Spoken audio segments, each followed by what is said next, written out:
நீங்கள் இணைந்திருப்பது சங்கமம் வானொலி. Destiny in Jesus Christ Tamil கிறிஸ்தவ வானொலி கனேடிய மண்ணிலிருந்து ஒலிபரப்பாகிறது. மார்க்கு 16:15, மத்தேயு 24:14 வசனத்தின்படி இயேசு சீசர்களை நோக்கி, நீங்கள் உலகெங்கும் போய் சர்வ சிருஷ்டிக்கும் சுவிசேஷத்தை பிரசங்கியுங்கள். ராஜ்யத்தினுடைய இந்த சுவிசேஷம் பூலோகம் எங்குமுள்ள சகல யாதிகளுக்கும் சாட்சியாக பிரசங்கப்படும். அப்பொழுது முடிவு வரும் என்ற வசனத்தின்படி ஆத்துமாக்களை பரலோகத்தில் சங்கமிக்கும் வானொலி சங்கமம். சங்கமம் சங்கமம்.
சாமுவேலின் 2ஆம் புஸ்தகம், 1ஆம் அதிகாரம்.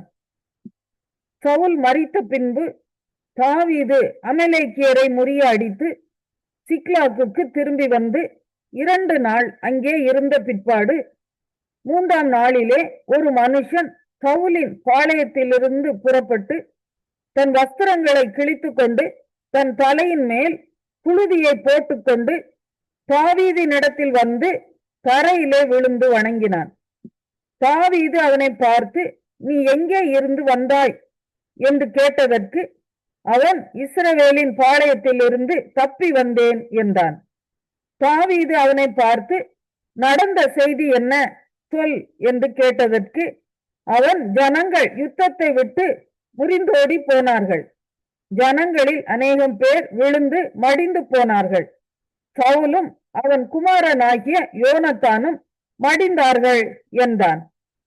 சவுலும் அவர் குமாரனாகிய யோனத்தானும் மடிந்து போனது உனக்கு எப்படி தெரியும் என்று தாவீது தனக்கு அதை அறிவிக்கிற வாலிபனிடத்தில் கேட்டதற்கு அந்த வாலிபன், நான் தற்செயலாய் கில்போவா மலைக்கு போனேன். அப்பொழுது இதோ சவுல் தம்முடைய ஈட்டியின் மேல் சாய்ந்து கொண்டிருந்தார். ரதங்களும் குதிரை வீரரும் அவரை தொடர்ந்து நெருங்கினார்கள். அவர் திரும்பி பார்த்து என்னை கண்டு கூப்பிட்டார். அதற்கு நான், இதோ இருக்கிறேன் என்றேன். அப்பொழுது அவர், நீ யார் என்று என்னை கேட்டார். நான் அமலேக்கியன் என்று சொன்னேன். அவர் என்னை நோக்கி, நீ என்னண்டையில் கிட்ட வந்து நின்று என்னை கொண்டு போடு, என் பிராணன் முழுதும் இன்னும் போகாததினால் எனக்கு வேதனையாய் இருக்கிறது என்றார்.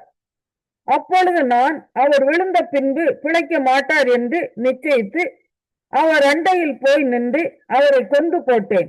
பிற்பாடு அவர் தலையின் மேல் இருந்த முடியையும் அவர் புயத்தில் இருந்த அஸ்த கடத்தையும் எடுத்துக்கொண்டு அவைகளை இங்கே என் ஆண்டவன் இடத்திற்கு கொண்டு வந்தேன் என்றான்.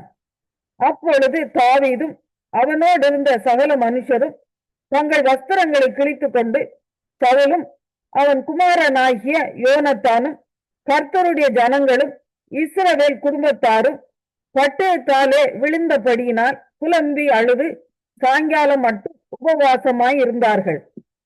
தாவீது அதை தனக்கு அறிவித்த வாலிபனை பார்த்து, நீ எவ்விடத்தான் என்று கேட்டதற்கு அவன், நான் அந்நிய ஜாதியானுடைய மகன், நான் அமலேக்கியன் என்றான். தாவீது அவனை நோக்கி, கர்த்தர் அபிஷேகம் பண்ணினவரை கொண்டு போடும்படி நீ உன் கையை நீட்ட பயப்படாமற் போனது என்ன என்று சொல்லி வாலிபரில் ஒருவனை கூப்பிட்டு, நீ கிட்ட போய் அவன் மேல் விழுந்து அவனை வெட்டு என்றான். அவன் அவனை வெட்டினான், அவன் செத்தான்.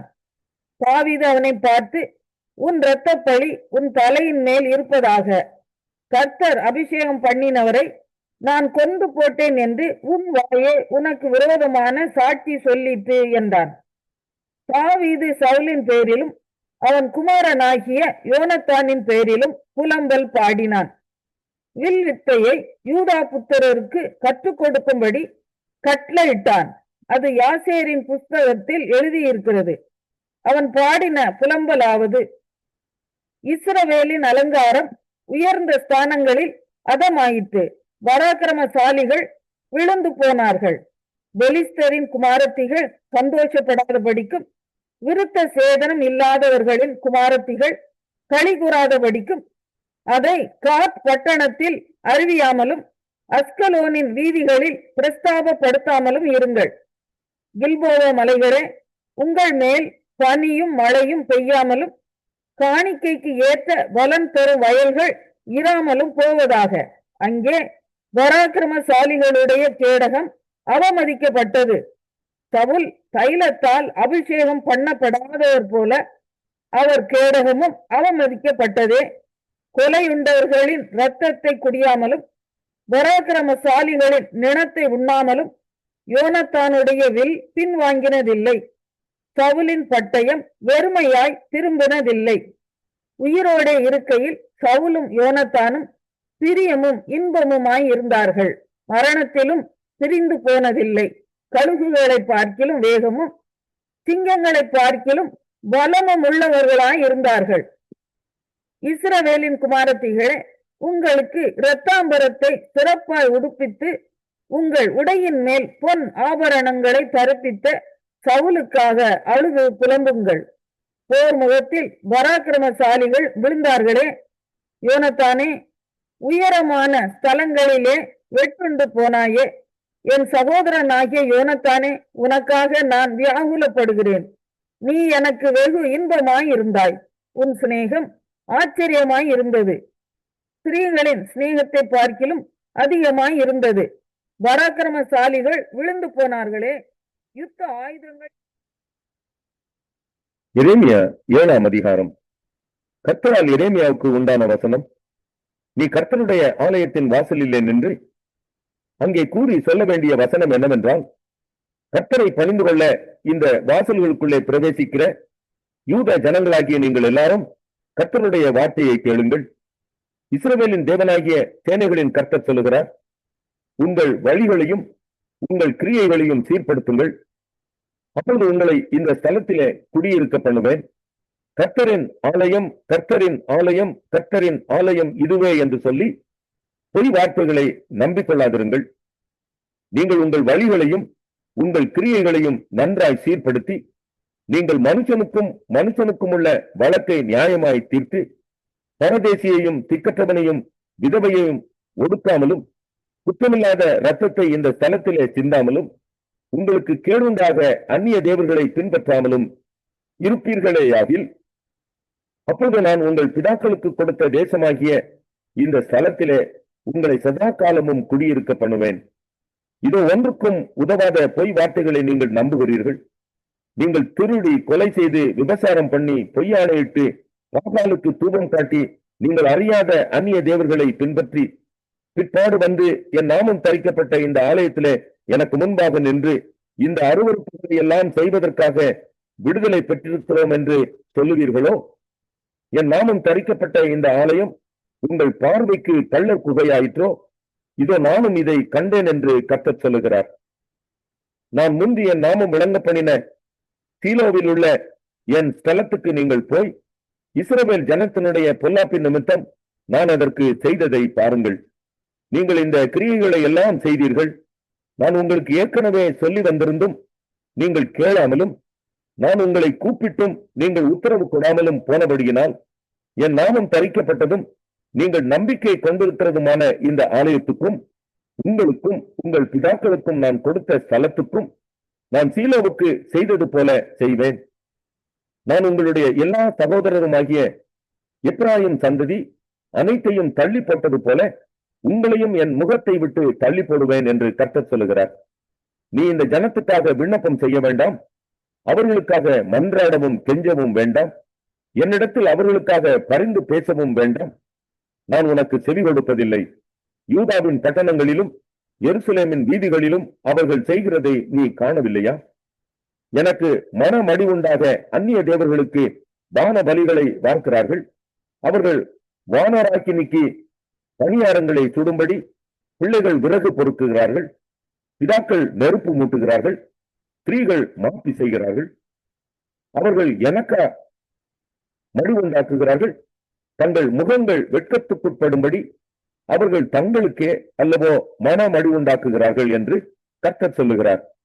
ஆதலால் இதோ என் கோபமும் என் உக்கிரமும் இந்த ஸ்தலத்தின் மேலும் மனுஷர் மேலும் மிருகங்கள் மேலும் வெளியின் மரங்கள் மேலும் பூமியின் கனிகள் மேலும் ஊற்றப்படும். அது அவியாமல் எரியும் என்று கர்த்தராகிய ஆண்டவர் சொல்லுகிறார். இஸ்ரவேலின் தேவனாகிய சேனைகளின் கர்த்தர் சொல்லுகிறது என்னவென்றால், உங்கள் தகன பலிகளை மற்ற பலிகளோடும் கூட்டி இறைச்சியை சாப்பிடுங்கள்.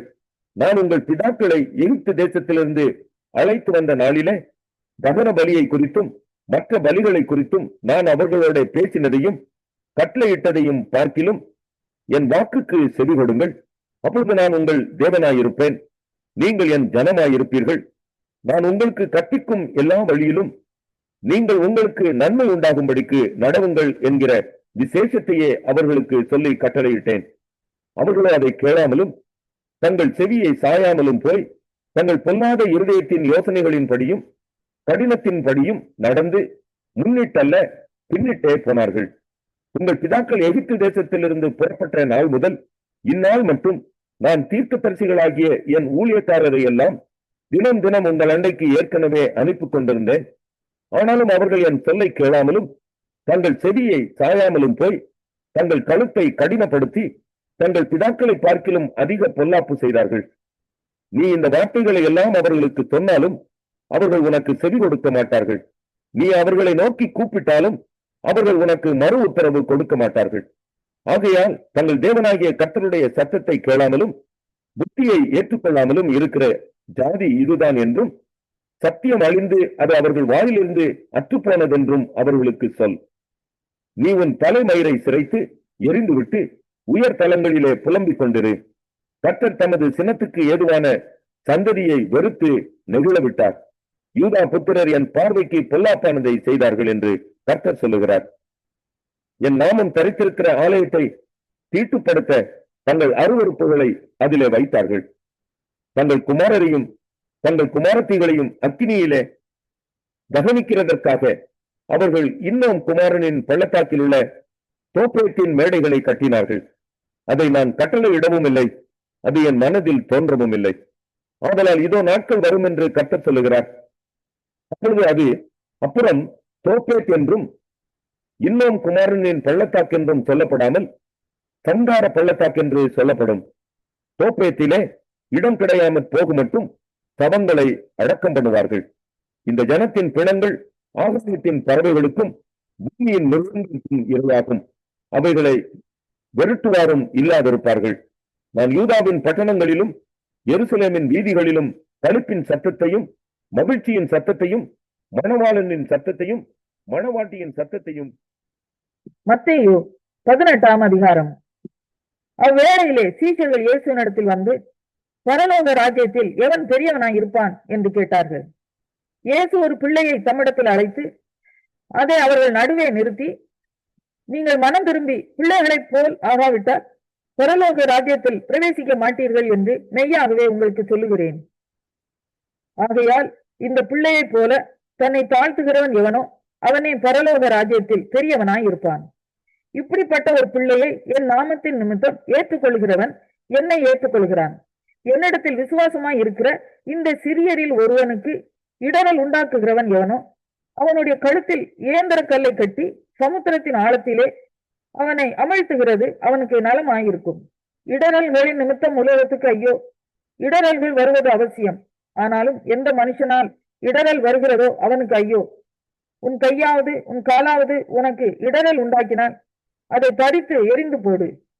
நீ 2 கை உடையவனாய் அல்லது 2 கால் உடையவனாய் நித்திய அக்கினியிலே தள்ளப்படுவதை பார்க்கிலும் சப்பானியாய் அல்லது ஊனனாய் நித்திய ஜீவனுக்குள் பிரவேசிப்பது உனக்கு நலமாயிருக்கும்.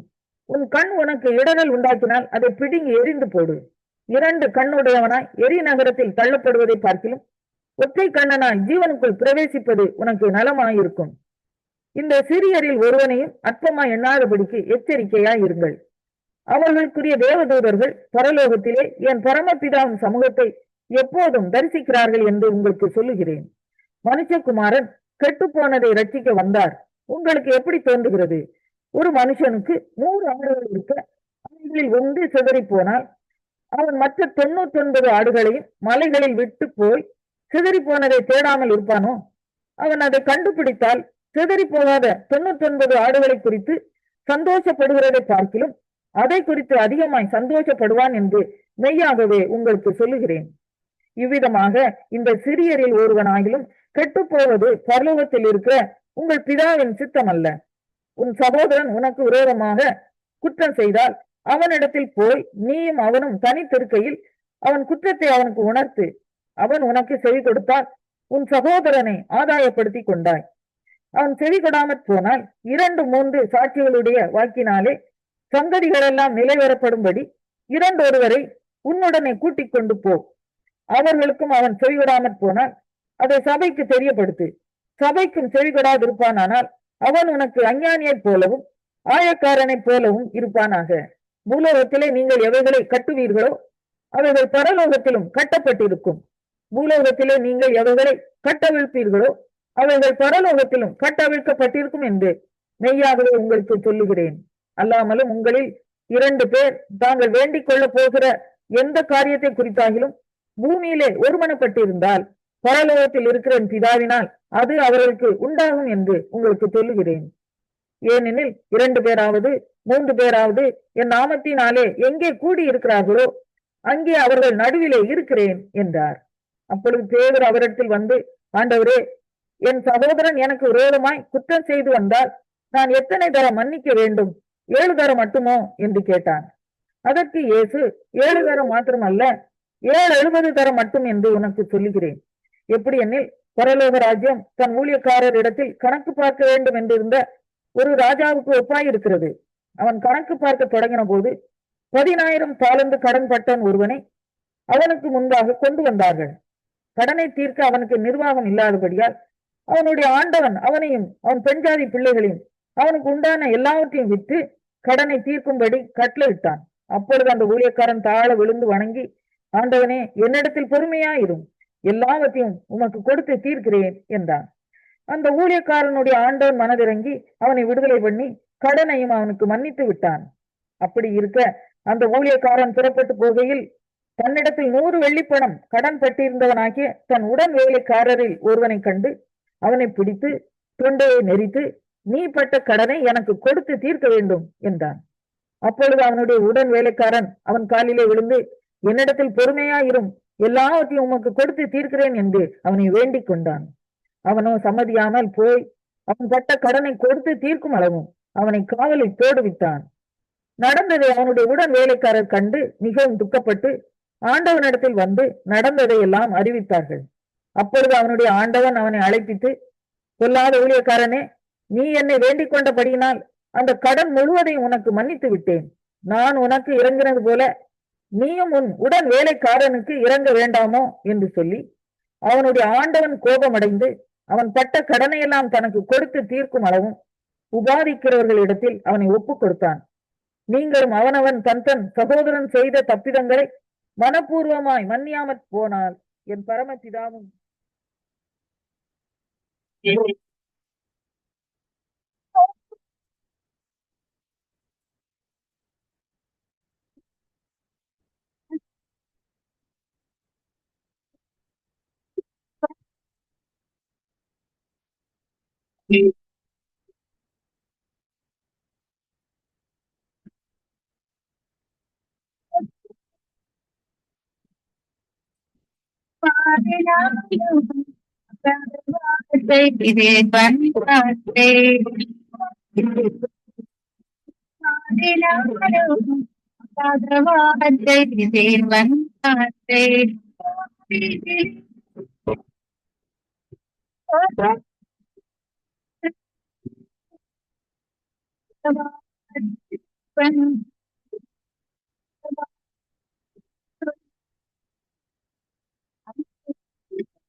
ஏழாவது மாசம் 2025 ஆண்டு புதன்கிழமை ஆண்டவர் இந்த நாட்களில் நமக்கு கொடுக்கிற ஒரு அருமையான ஒரு வாக்கு தத்துவம்.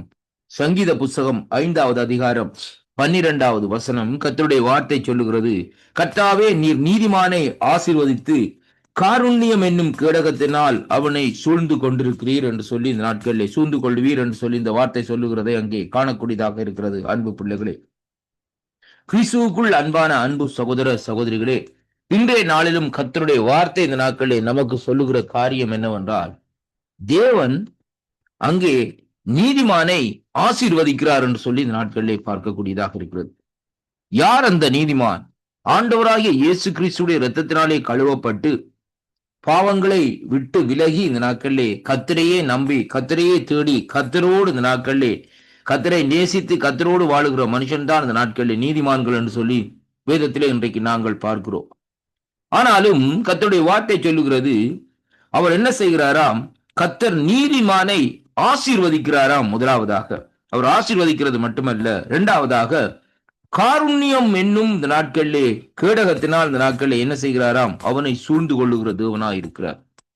அருமையான கர்த்தருடைய பிள்ளைகளே, ஆண்டவருடைய கிருபை ஆண்டவருடைய காருண்யம் மிகவும் இந்த நாட்களிலே பெரிதா இருக்கிறது என்று சொல்லி இன்றைக்கு நாங்கள் பார்க்கிறோம். அன்பு பிள்ளைகளே, தேவனுடைய கிருபையினாலே இந்த நாட்களை நாங்கள் அங்கே இந்த நாட்களை ரட்சிக்கப்படுகிறோம்.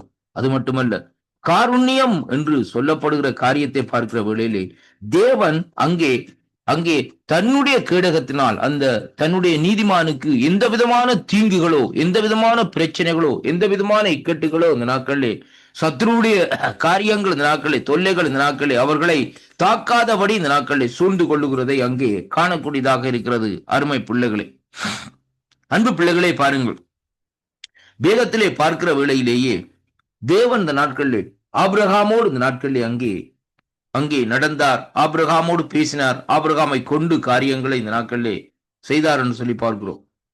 அதே போல நோவாவை குறித்து பாருங்கள். நோவா கர்த்தருடைய பார்வைக்கு அங்கே அந்த வாழ்ந்த ஜனங்களுக்குள்ளே நீதிமானாக அவருடைய கண்களிலே இந்த நாட்களிலே தெரியப்பட்டது நிமித்தம் தேவன் இந்த நாட்களிலே பாருங்கள் நோவாவோடு இந்த நாட்களிலே பேசினார் என்று சொல்லி அங்கே பார்க்கிறோம். அது மட்டுமல்ல, அந்த உலகத்தில் ஜனங்களுடைய காரியத்தின் நிமித்தம் அந்த இடத்திலே ஒரு பேழையை உருவாக்கும்படியாக தேவன் சொன்னது மட்டுமல்ல, இந்த பூமியை அழிக்க போறேன் என்று சொல்லி அந்த உண்மையான வெளிப்பாட்டை இந்த நாட்களிலே நோவாவோடு பேசினதை அங்கே காணக்கூடியதாக இருக்கிறது. இன்றைய நாட்களிலும் புதிய ஏற்பாட்டு காலத்திலே வாழ்ந்து கொண்டிருக்கிற என் அன்பு பிள்ளைகளே, இந்த நாட்களிலும் தேவன் அவருடைய காருண்யம் என்னும் கேடகம் நம்மை சூழ்ந்து கொண்டிருக்கிற வேளையிலே தேவன் அனுதினமும் இந்த நாட்களிலே நம்மோடு பேசிக்கொண்டு வருவார். அருமையான அன்பு பிள்ளைகளே, அடுத்த படியாக என்ன காரியம் நடக்க போகிறது, எப்படியாக இந்த நிலைப்பாடுகள் வரப்போகிறது, அதற்காக நாங்கள் என்ன செய்ய வேண்டும் என்பதை தேவன் அந்த எச்சரிப்பின் மூலமா இந்த நாட்களிலே நம்மோடு இந்த நாட்களிலே பேசிக்கொண்டிருக்கிறதையும் பேச போகிறதையும் இந்த நாட்களில் இந்த வார்த்தை ஊடாக காணக்கூடியதாக இருக்கிறது. அன்பு பிள்ளைகளே, பாருங்கள், இந்த வேத வார்த்தையிலே சொல்லப்படுகிற ஒரு காரியம் என்னவென்றால், அவர் நீதிமானை ஆசீர்வதிக்கிறது மட்டுமல்ல, காருண்யம் என்னும் இந்த நாட்களிலே கேடகத்தினால் அவனை சூழ்ந்து கொள்ளுகிறதை பார்க்கிறோம். அருமையான அன்பு பிள்ளைகளே, கிறிஸ்துவுக்குள் பிரியமான அன்பு பிள்ளைகளே, தேவனுடைய காருண்யம் நம்மோடு இந்த நாட்களிலே இருக்குமா இருந்தால் தேவன் அநேக காரியங்களை நமக்கு இந்த நாட்களிலே வெளிப்படுத்துகிற தேவனாய் இந்த நாட்களிலே இருக்கிறதை அங்கே காணக்கூடியதாக இருக்கிறது. அருமையான அன்பு பிள்ளைகளே, வேதத்திலே நீங்கள் பழைய ஏற்பாட்டு பரிசுத்தவான்களை எடுத்து பாருங்கள். தேவன் அநேக காரியங்களை, மறைக்கப்பட்ட அநேக ரகசியங்களை அவர்களுக்கு இந்த நாட்களிலே வெளிப்படுத்தி அதை இந்த நாட்களிலே ஜனங்களுக்கு சொல்லுமாறு இந்த நாட்களிலே பாருங்கள், தீர்க்கதரிசிகளுக்கு சில காரியங்களை சொல்லுகிறதை அங்கே காணக்கூடியதாக இருக்கிறது. அருமை பிள்ளைகளே, தேவனுடைய காருண்யம் நம்மை இந்த நாட்களிலே சூழ்ந்து கொள்ள வேண்டும். அதற்காக இந்த நாட்களில் நாங்கள் ஆண்டவரிடத்திலே இந்த நாட்களிலே ஜெபங்களை ஏறெடுக்க வேண்டும். அன்பு பிள்ளைகளே, இந்த நாளிலும் ஆண்டோடைய காருண்யம் நம்மை சூழ்ந்து கொள்ளுகிற வேளையிலே அங்கே அந்த காருண்யத்தின் மூலமா இந்த நாட்களில் இன்னுமாய் தேவனோடு நாங்கள் கிட்டி சேரோ, இன்னுமாய் அவருடைய சமூகத்திலே இருந்து அவர் சொல்லுகிற காரியங்களை ஜனங்களுக்கு அறிவிக்கவும் இந்த நாட்களிலே நாங்கள் அங்கே இந்த நாட்களிலே செயல்பட வேண்டும். யோவான் ஸ்நானனை எடுத்து பாருங்கள். ஆண்டோடைய வருகைக்காக ஆயத்தப்படும்படியாக தெளிவான சத்தியத்தை, தெளிவான காரியத்தை இந்த நாட்களிலே சொல்லுகிறதை அங்கே பார்க்கக்கூடியதாக இருக்கிறது. அதே விதமாக நாங்கள் ஆண்டவரோடு இந்த நாட்களில் ஐக்கியப்பட வேண்டும். அப்படியானால் ஆண்டோடைய காருண்யம் நம்மை இந்த நாட்களிலே சூழ்ந்து கொள்ள வேண்டும். இந்த வாக்குத்தத்தங்களை கேட்கிற ஒவ்வொரு பிள்ளைகளையும் தேவன் தாமே ஆசீர்வதிப்பாராக என்று என் ஆண்டவரும் இரட்சகருமாய் இருக்கிற இயேசு கிறிஸ்துவின் இனி நாமத்திலே வாழ்த்தி ஆசீர்வதிக்கிறேன். கர்த்தருக்கு மகிமை உண்டாவதாக. கர்த்தர் தாமே உங்களை ஆசீர்வதிப்பாராக. ஆமென்.